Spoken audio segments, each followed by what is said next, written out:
Muli mga kapatid, magandang umaga po sa ating lahat. At ngayong araw po na ito, December 10, 2024, ay makikinig po tayo ng mga salita ng Diyos na nagmumula sa bibig ng unang sugo sa ating kapanahunan, na walang iba kundi si Pastor Leonides Mauwira.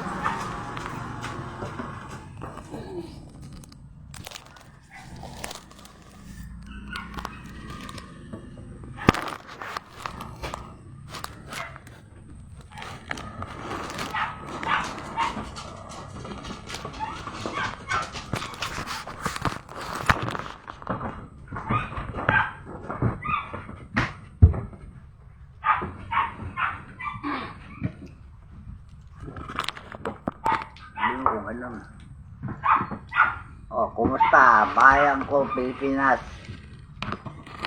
Ano ang nangyayari sa inyo?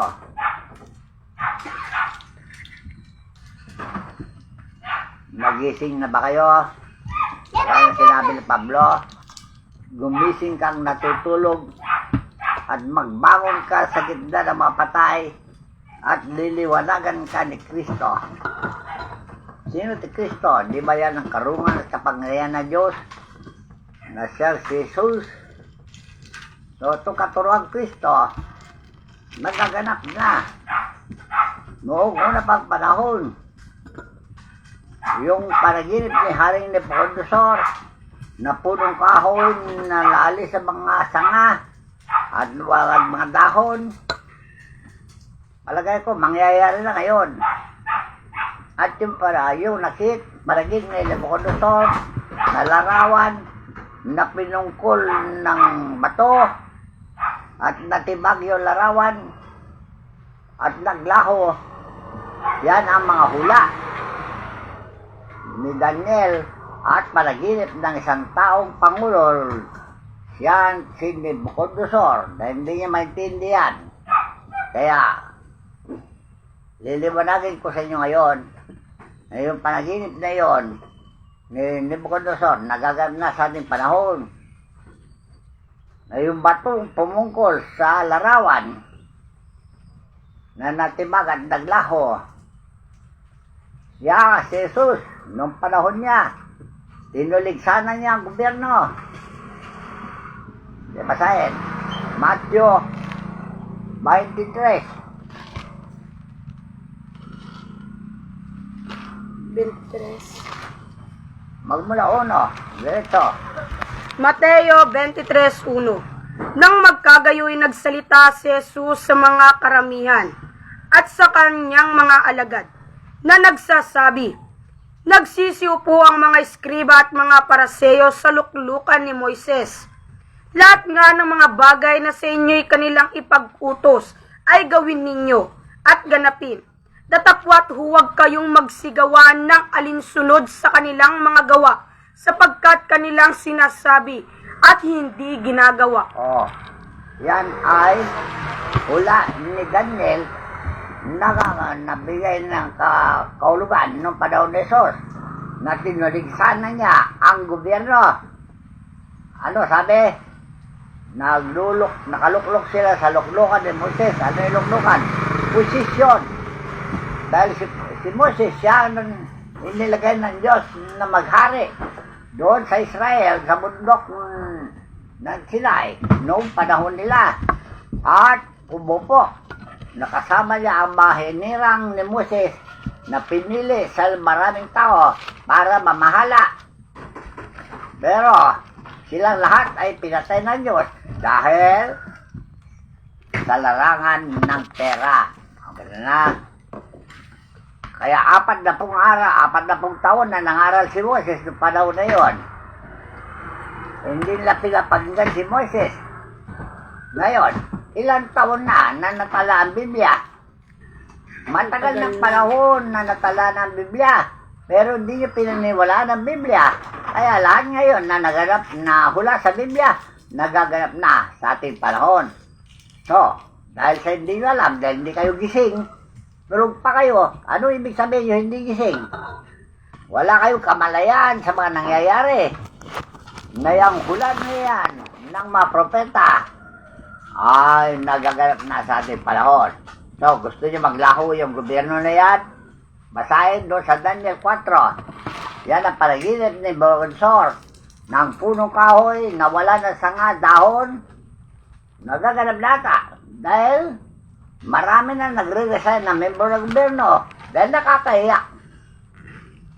Ng gobyernong yan ay panghawakan nga ng bayan sa pamagitan ng pangungurakot, ang kanilang pag-arin ng kapwa, ang kanilang mga kapwa. Hindi ba yan ang bawal sa 10 utos? Huwag mong ang sinin ng pag-aari ng iyong kapwa. Ano ba yung pera ng gobyerno na yan? Hindi ba para sa taong bayan? Bakit sinusulo nyo at kinukuha? Hindi ba yan bawal ng Diyos? Dahil ay magnanakaw kung tawagin, huwag kang magnakaw. Huwag kang papatay. Hindi ba yan ang 10 utos na ibinigay ng Diyos sa panahon niya sa pamagitan ni Moises? O ngayon, nagbabanta ka na yung patayan. O, ang pagnanakaw ay talamak na. Pandarambong. Talamak na yan. At, sibasahin mo na. Daniel 4. Daniel 4:1. Pamagat. Si Nabucodonosor ay nanaginip ng isang kahoy. Si Nabucodonosor na hari sa lahat na bayan, bansa at wika na nagsisitan sa buong lupa. Kapayapay managana sa inyo. Inakala kong mabuti na ipahayag ang mga tanda at mga kababalaghan na ginawa sa akin ng kataas-taasang Diyos. Kay dakila ang kanyang mga tanda at pagkamakapangyarihan ng kanyang mga kababalaghan.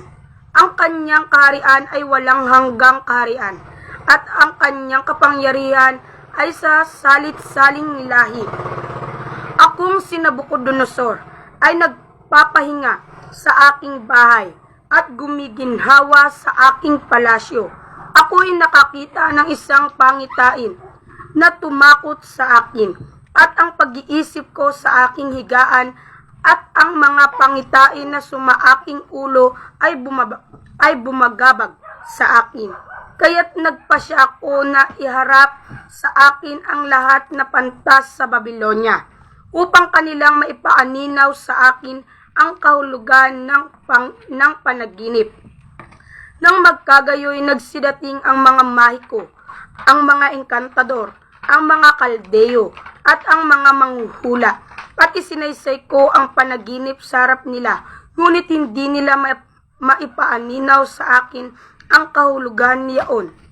Ngunit sa kahuli-hulihay dumating sa harap ko si Daniel, na ang pangalay Beltsasar, ayon sa pangalan ng aking Diyos, at siyang kinaroroonan ng Espiritu ng mga banal na Diyos. At aking isinaysay ang panaginip sa harap niya, na aking sinasabi, O Beltsasar, na pangulo ng mga mahiko, sapagkat talastas ko na ang mga espiritu ng mga banal na Diyos ay suma sa iyo, at walang lihim na bumabagabag sa iyo.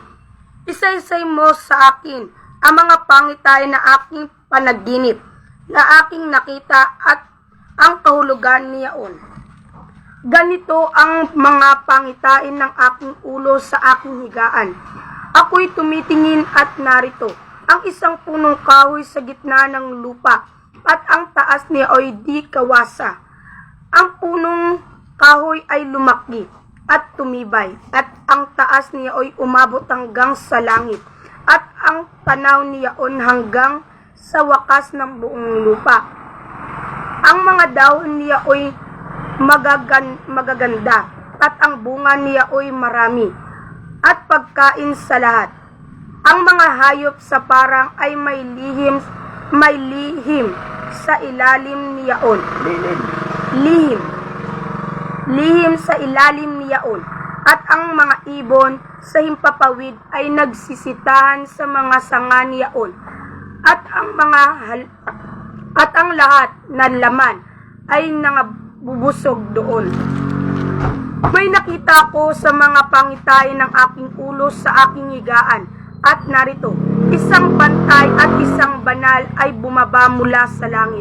Siya'y sumigaw ng malakas at nagsabi ng ganito, "Ibuwal ang kahoy at putulin ang mga sanga niyaon, lagasin ang mga dahon niyan, at isambulat ang mga bunga niyan, paalisin ang mga hayop sa ilalim niyan, at ang mga ibon sa mga sanga niyan, gayon may inyong iwan ang tuod ng kanyang mga ugat sa lupa na magkatali ng bakal at tanso sa murang damo sa parang, at bayaang mabasa siya ng hamog ng langit, at makasalo siya ng mga hayop sa damo sa lupa.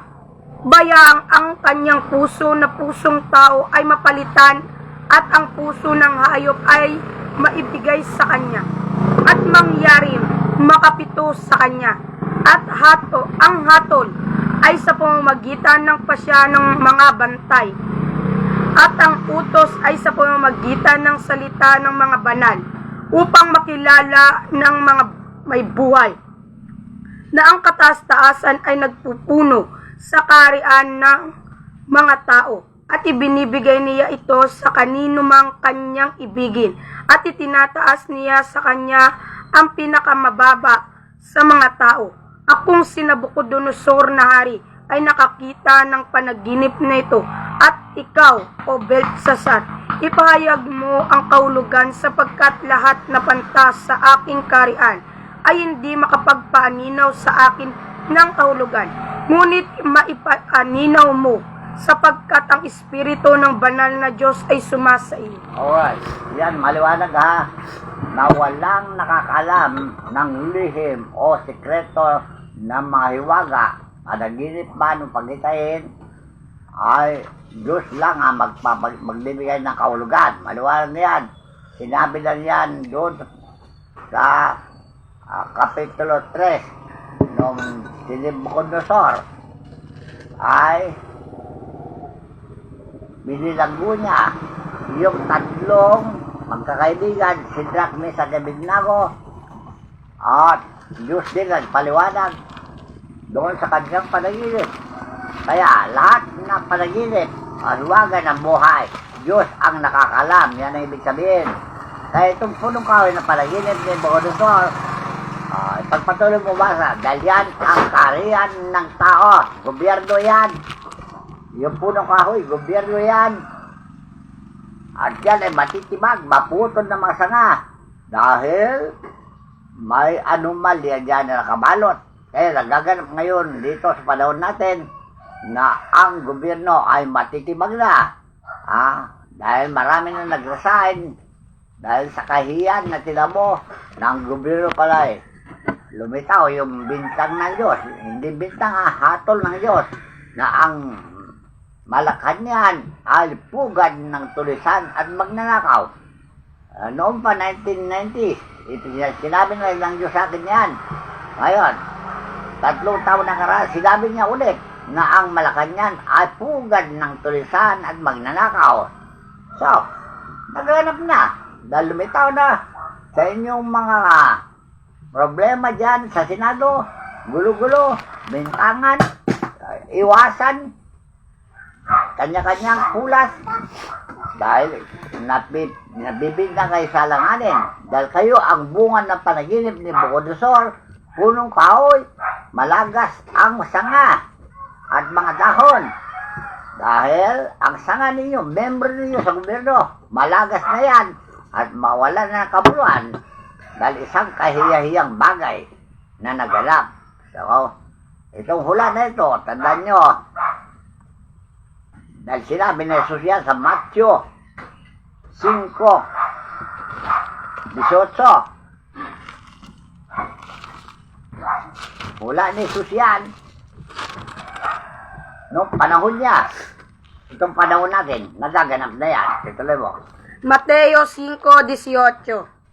Sapagkat katotohanan sinasabi ko sa inyo, hanggang sa mga wala ang langit at ang lupa, ang isang tuldok o isang kudlit sa anumang paraan ay hindi mawawala sa kautusan hanggang sa maganap ang lahat ng mga bagay. O, kita nila, ano yung kautusan? Yan ang Biblia. Yan ang kautusan na tinatawag Biblia. So, nagaganap na. Isang tuldok, isang kudlit, walang mawawala sa kautusan hanggang sa lahat ay maganap. So, nangahulugan lamang. Dahil mga Facebook ko, narinig nyo, hindi nyo kayang pamahalaan ng Pilipinas. So, Dapat ang Diyos ang ibuto.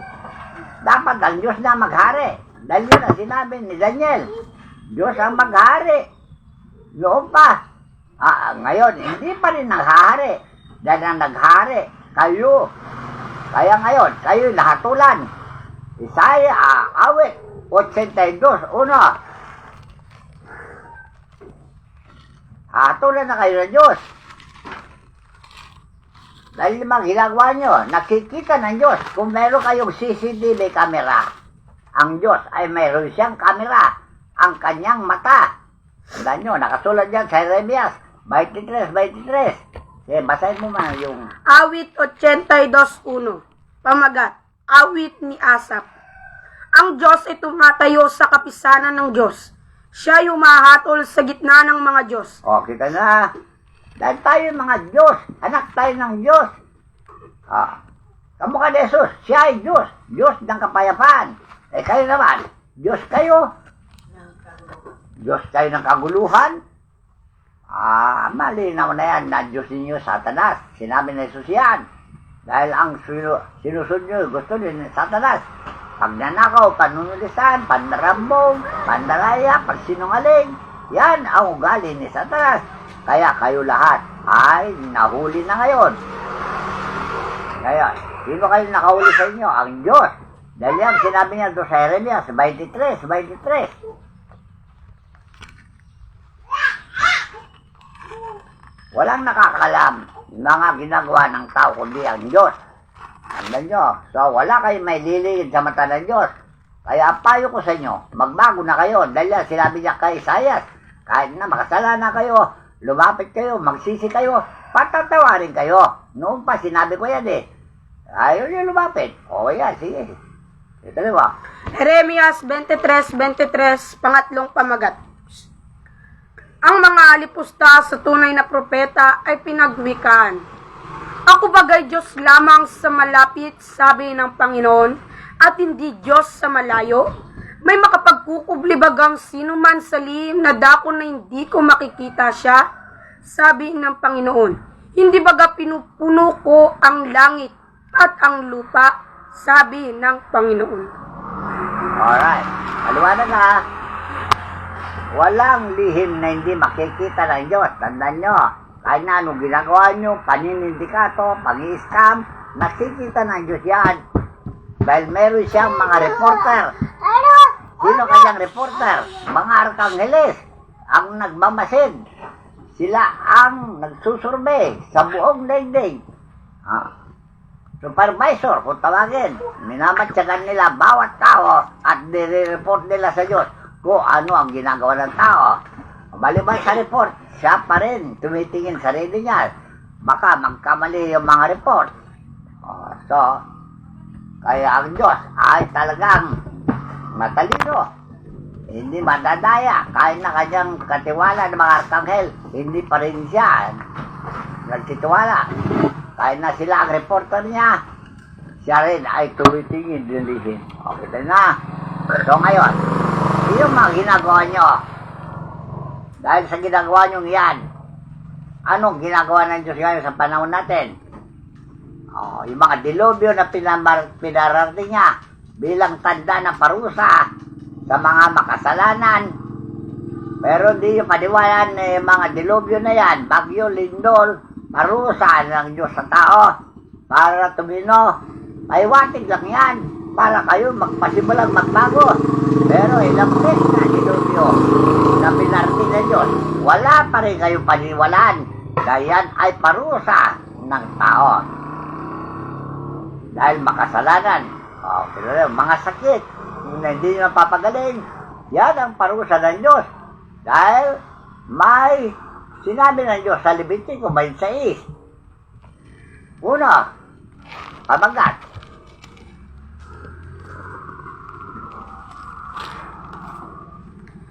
Levitico 26:1. Pagpapala sa pagsunod ay ipinangako. Kita na, yan ang pamagat Malinaw na, kung sumunod kayo sa batas at pagsunod ng Diyos, meron tayong pagpapala. Meron pag di tayo sumunod, merong sumpa na darating, parusa. Doon sa 26 na, 14. Ang parusa sa pagsuway ay ibinabalak. Tingnan nyo, sinusunod ba nyo yung batas ng Diyos sa Biblia? Hindi nyo sinusunod. Dahil wala kayong paniwala sa Biblia. Bakit kayo may reliyon kung talagang wala kayong paniwala sa Biblia? Nagtayo ka ng reliyon, tapos wala kayong paniwala sa Biblia. Mga inutil kayo. Dahil ang Biblia, siya nag-utos na tayo magtayo ng mga simbahan o reliyon. Pero, sinunod nyo yung pagtatayo ng simbahan, reliyon. Pero hindi sinusunod yung batas ng reliyon na 10 utos. Simasahin mo 10 utos. Exodo 20. 20. Ibinigay ang 10 utos. At sinalita ng Diyos ang lahat ng salitang ito, na sinasabi, Ako ang Panginoon mong Diyos na naglabas sa iyo sa lupain ng Ehipto, sa bahay ng pagkalipin.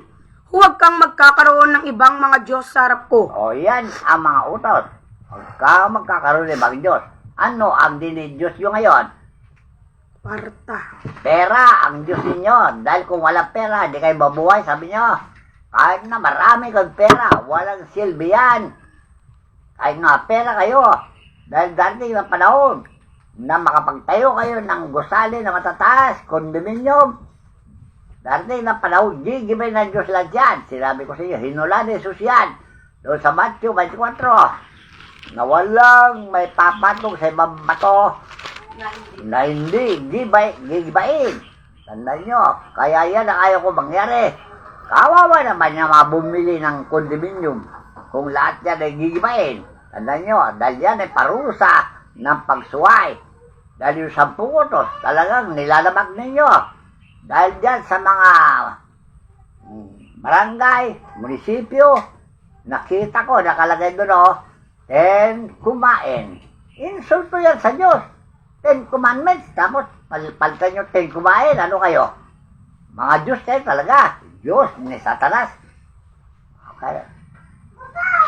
Ito diba, 10 utos.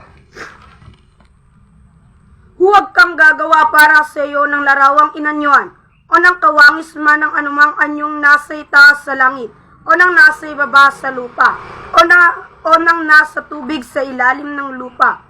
Huwag mong yuyukuran sila o paglilingkuran man sila, sapagkat akong Panginoon mong Diyos ay Diyos na mapanibubuhuin, na aking dinadalaw ang katampalasanan ng mga magulang sa mga anak, hanggang sa 3 at 4 na salin ng lahi ng mga napupuot sa akin. Ang dami bawal, di ba? Diyos-Diyosan, revolto, pera, lahat na tinatangkilik nyo, mas mahigit sa Diyos, ay Diyos-Diyosan yan. Andan nyo. So, ano pa? At pinapagpakitaan ko ng kawa ng libu-libong umiibig sa akin at tumutupad ang aking mga utos. Kasi, yung mga tumutupad ng utos niya, kinaawa niya. Pero hindi tumutupad, pinapatay niya. Yan ang nakalagay doon sa Isaias. Isaias ba yun? Alin ba Diyos? pagkasabi? Ano pagkasabi? Yung kung gaano ang Diyos natuwa na kayo paramihin, ganun, nagagalak ng Diyos na kayo ipanipol. Deuteronomio 28, 58, hanggang 60. Dahil yan ang parusa sa mga taong makasalanan at hindi sumusunod sa 10 utos. Deuteronomio 28:58. Hmm. Kung hindi mo isasagawa ang lahat ng mga salita ng kautosang ito na nasusulat sa aklat na ito upang ikaw ay matakot dito sa maluwalhati at kakilakilabot na ang pangalan ang Panginoon mong Diyos. Kung magkagayoy, gagawin ng Panginoon na kamangha-mangha ang salot sa iyo at ang salot sa iyong bini, malaking salot at totoong malaon at kakilakilabot na sakit at totoong malaon at kanyang pararatingin Sa mga chicken pack ninyo, monkey pack ninyo dyan, ang sabi ninyo, salot. Ano ang kalakip ng salot? Oh, Datapwat alamin mo ito, na sa mga huling araw ay darating ang mga panahong mapanganib, sapagkat ang mga tao ay magiging maibigin sa kanilang sarili. oh yan na. Paano totoo ba yan, maibigin siya sarili nyo? Dahil yung pagnanakaw ng pera ng bayan ay para sa sarili nyo. Hindi ba yung pera ay para sa bayan? Bakit ninanakaw ninyo? Ni-squat ninyo? So, malinaw na sinabi ni Pablo, mapanganib na. O yan o, napapanganib na kayo sa Malacanang. Mag-aaway na kayo, nagbibintahan na kayo ng patayan. Di ba panganib yan? So, Tuloy ko lo. tuloy mo. Maibigin sa salapi, O, sige. mayayabang, mga mapagmalaki, mapagtungayaw, Ano yung mayayabang? Pag kumandidato kayo, ang dami yung pangako, kayabangan. Pag nakaupo na kayo, hindi naman yung matupad. Unang-una yung kandidato kayo, 20 pesos na lang ang kilo. Siguro yan naman bawat besa may pagkain. hindi kukulangin. Hindi Ngayon, nagalang ba yan? Hindi, puro kayo kayabangan. Para mapaniwala lang kayo ng tao. Mayabang kayo pagdating ng eleksyon. Pati counting, dadayain ninyo. Ano ba yung klaseng gobyerno na yan? Magtino-tino na kayo, mga kapatid. Dahil magkakapatid tayo. Kaya lang, hindi tayo pare-pareho ang nilalakaran. Kami lumalakad ng ayon sa Espiritu. Hindi kami lumalakad ng ayon sa demonyo. Handa nyo Tuloy ko lo.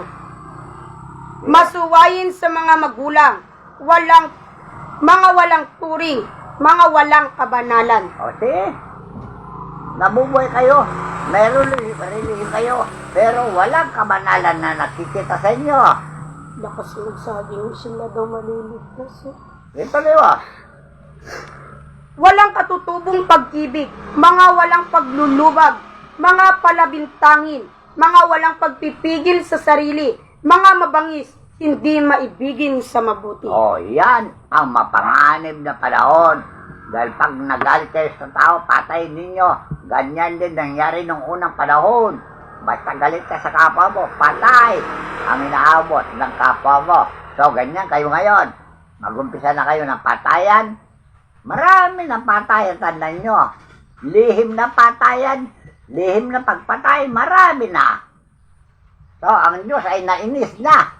Kaya yung mga dilubyo na yan, na pinambarating niya, mga sakit na yan, para magtanda kayo, pero hindi kayo nagtanda dahil wala kayong paniwalaan na yan ay parusa ng Diyos. Tuloy mo doon sa Isaiah.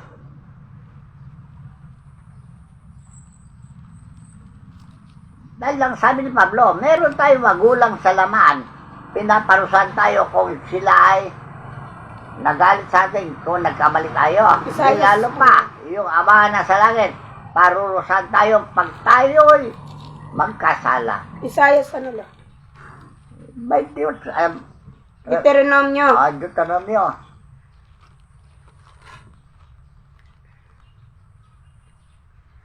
Bawat sakit din naman at bawat salot na hindi nasusulat sa aklat ng kautosang ito'y pararatingin nga sa iyo ng Panginoon hanggang sa ikaw ay maibuwal. Hanggang sa kayo'y maibuhay. Hanggang sa kayo'y maibuwal. O, see? Kahit na hindi nyo alam na klase ng sakit, pararating ng Diyos, hanggang sa kayo'y mamatay. O, yan, dami na mamatay. Bata, matanda. O, nagsawa kami sa kanligtas. Ang maligtas lang namin, yung naniniwala sa amin, yung walang paniwala, kumusta siya? So, kaya nga sinabi ng Diyos dyan sa Korinto hinalugdan ng Diyos na iligtas ang mananampalataya dahil sa kamangmangan ng pangangaral. So, ano pinapangalan nyo kasi? Puro medisina, medisina. Hindi nyo alam na medisina ay bawal dyan sa naingkanto. Pag sinaksakan niya ng medisina, yung naingkanto, wala nang pag-asa sa mabuhay, tandaan nyo. Kaya nga, nilikha ng Diyos ang manggagamot eh. Mayroong Meko, may encantador, mayroong faith healer. Anong pipili nyo? Faith healer, encantador, albularyo, o yung tinatawag nila witch doctor. Maraming witch doctor. Kaya nagpapatayin na rin sila. Diyan sa Cavite. So, siguro ang matira na lang yung mga faith healer na hinalal ni Jesucristo. Kagaya naman kanyang mga apostol ng panahon niya. Kung binigyan niya ng karapatan yung mga apostol ng panahon niya na manggamot at mangaral para manggamot ng sakit, ganun din sa panahon natin. Ibinigay sa amin ng karapatan manggamot, magligtas sa lahat ng anumang sakit. Kung basahin mo, Matthew 10:1.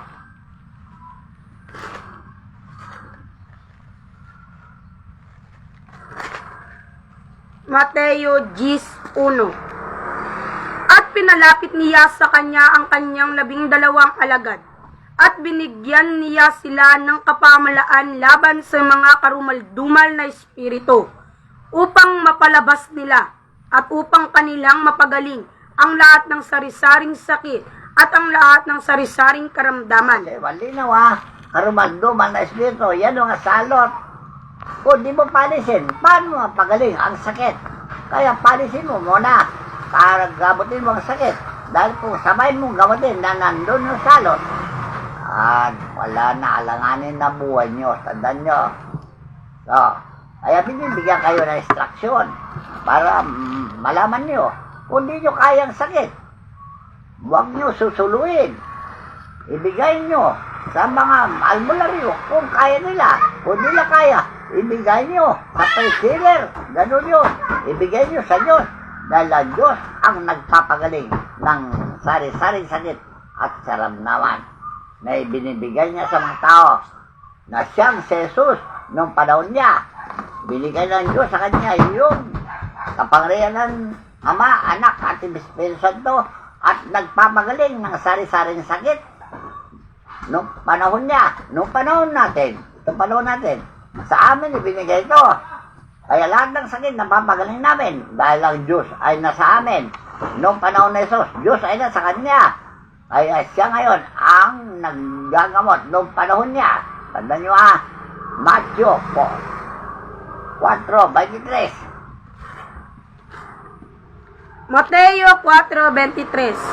At nilibot ni Jesus ang buong Galilea na nagtuturo sa mga sinagoga nila at ipinangangaral ang ebanghelyo ng kaharian at nagpapagaling ng lahat ng sari-saring sakit at ng lahat ng karamdaman na nasa mga tao. Ayun, tanda nyo, lililimod na ang buong Syria na nagpapagaling.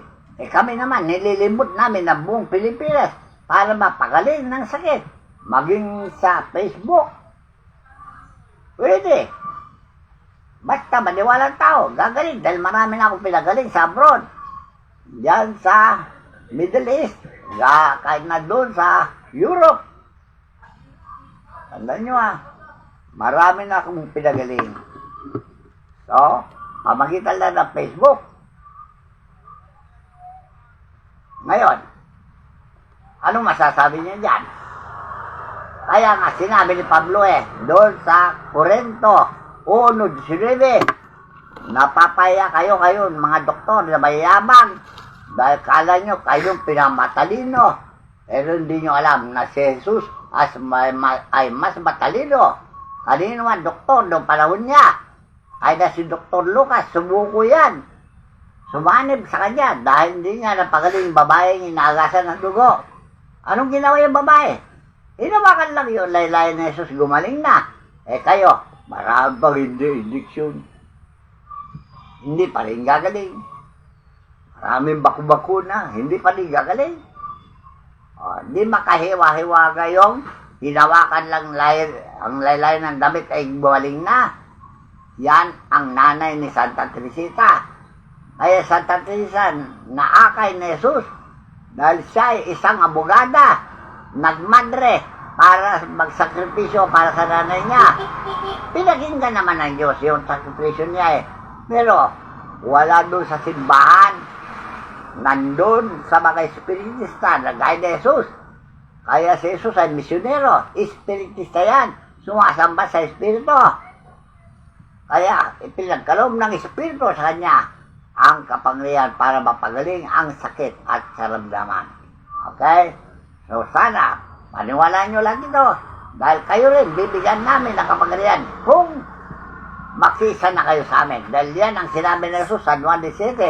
Ang salitang sa akin ibinigay mo, ay binigay ko sa kanila upang sila ay maging isa. Gaya naman natin na iisa. O, kita na. So, kung mag-isa kayo sa amin, bibigyan din namin kayo ng kapangyarihan dahil yan ang suutos sa Espiritu. Malayang magbigay sa inyo ng karapatan yung magpagaling ng sari-sari sakit. Dahil hindi makita sa aparato ang maligno. Kahit na magkukulam, hindi makita sa aparato ng x-ray. Tandaan nyo, kahit na anumang gawin ng doktor, walang makita na maligno. Tandaan nyo. Pero sa amin, makakausap pa namin ng maligno. Nakakausap namin ng duwende. Nakakausap namin ng enkantada. Kaya nakikasundo na kami sa mga engkanto. Dahil sila ang inutusan ng Diyos na magpalaganap ng salot. Nandun sa Apokalipsis, Kapitulo 7.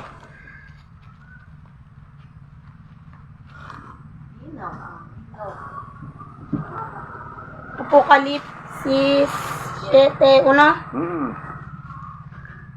At pagkatapos nito, ay nakita ko ang apat na anghel na nakatayo sa apat na sulok ng lupa, na pinipigil ang apat na hangin ng lupa, upang huwag humihip ang hangin sa lupa, o sa dagat man, o sa anumang punong kahoy. At nakita ko ang ibang anghel na umaakyat. Nakita nila, apat na anghel na inutusan para pumatay, pigilan ng hangin. Ibig sabihin, lahat ng hangin may lason na. Pag may hangin may lason na, mamatay na lahat ng tao. Okay, tandaan nyo, yung apat ng anghel na yan, kilala ko yan. Nakausap ko na yan. Kaya kung ipakilala ko sa inyo, paniwalain nyo ha. Yung unang anghel, walang iba kundi si Franklin, Prinsipe Franklin. Yun naman, pangalawa, ay si Prinsipe Dolare. Yung pangatlo, Prinsipe Norway. Yung pangapat, Prinsipe Socrates. Socrates pala. Norway at saka Dolare. Yung pangalawa, Socrates. Pangatlo, Norway. Yung pangapat, Dolare. May kanya-kanyang tungkulin yan. Yung una, Franklin, gera. Noon pa. Yung Civil War, Second World War, kanya lahat yan. At ayaw ko mangyari itong Third World War dahil nuclear na ito. Katapusan na mundo ito. Lahat ng hangin may lason na. Kung puputok itong nuclear war, tanda nyo ha. Kaya pinipigilan namin yan noon pa. Dahil kasama namin si Dr. Rizal at ang Panginoong Jesucristo. At sinabi nila na hindi pa intulot dahil ang Pilipinas ay pangakong lupa ng Diyos para gawin ang kanyang kaharian. Tanda nyo. So, nagaganap lang ito ayon sa Ebanghelyo. Kautusan, kung tawagin. Yung pangatlo, si Norway. Yun ang mga bagyo na namiminsala. Pag-iba ng lupa. Paglalim ng tubig, yan si Norway. O yung Dolare, yan ang lindol. Nagigiba ng magusali na malalaki. Tandaan nyo.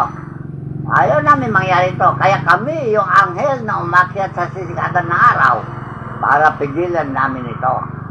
So, sana paniwalaan nyo ha. Kung hindi paniwalaan yan, kawawa kayo. So, ayaw ko mangyari ito. Kaya kami nagsiservisyo. Para sa ganoon naman, ay maligtas namin ang dapat namin naligtas. At kawan ang dapat kawan na liyon sa amin na Jesus. Patayin ang dapat patayin. Kawan ang dapat kawan. Iligtas ang dapat na iligtas. So, yung ayaw paligtas, mana kayo. Kung ayaw lumapit, dahil yan ang utos ng Biblia. Hanapin nyo ang Diyos. Sa Punyas 2:1. Kung di makita ang Diyos, magtanong kayo. Doon na sa nakakalam. Sa Ponyas 2:1, pamagat. Ang bayan ay pinagsabihan na hanapin ng Panginoon. Kayo'y magpipisan. Oo, magpipisan. O bansang walang kahihiyan. Bago ang pasya'y lumabas. Bago dumaang parang dayami ang karawan. Bago dumating sa inyo ang mabangis na galit ng Panginoon. Bago dumating sa inyo ang karawan ng galit ng Panginoon. Hanapin ninyo ang Panginoon ninyong lahat na maamo sa lupa, na nagsigawa ng ayon sa kanyang katulan. Hanapin ninyo ang katwiran. Hanapin ninyo ang kamuan. Kay pala ay malilingid kayo sa karawan ng galit ng Panginoon. O, see? Yan ang galit ng Diyos. Bagyo, lindol, sakit. Galit ng Diyos lang dyan. Parusa sa mga makasalanan. Pero hindi nyo paniwalaan. Ang sakit ay common lang. Nagaganap naman daw talaga. Nagagalaw nga, common nga. Taon-taon yan. Dahil yan ang sinabi ng Biblia. 7 susun na parusa. Alam niyo, sunod na parusa. Hindi ba taon-taon na yan? Nagaganap na. Bagyo, taon-taon yan, nagaganap na. Samantalang nung unang panahon, madalang lang ang bagyo. Tandaan nyo ha. Hinihiling pa ng iba na umulan. Nang kumikilala sa Diyos, sila raw ang matitira. Yung walang pagkilala sa Diyos, yan ang uubusin niya. Tandaan nyo.